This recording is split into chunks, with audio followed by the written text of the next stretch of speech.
वज़ीर-ए-आज़म के मुशीर सियासी उमूर राना सनाउल्लाह मौलाना फजल रहमान से मुलाकात के लिए इस्लामाबाद में उनकी रिहाइशगाह पहुंच गए।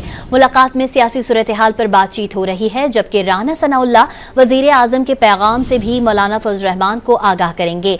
इससे कबल सेनेटर फैसल वावडा ने भी जमीयत उलमा इस्लाम के सरबराह से मुलाकात की थी। तफसीलात जानते हैं डॉन न्यूज़ के नुमाइंदे इरफान सदुजई से। जी इरफान, राना सनाउल्लाह और मौलाना फजल रहमान की मुलाकात से मुताल्लिक आगाह कीजिएगा।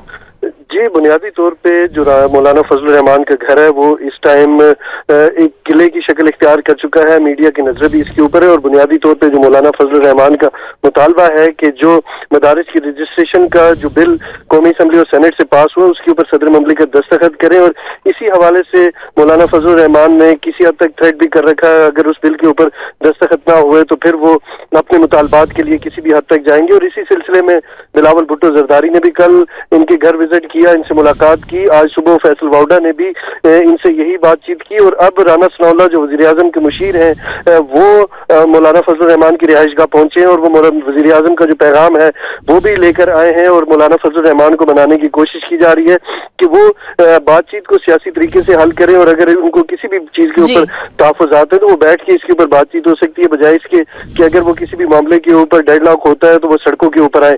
तो मौलाना फजल रहमान को अभी जो पैगाम लेकर पहुंचे हैं वो भी सियासी मुशावरे से ही आगे बढ़ने का है। जी, इरफान सदुजई अपडेट करे थे, आपका शुक्रिया।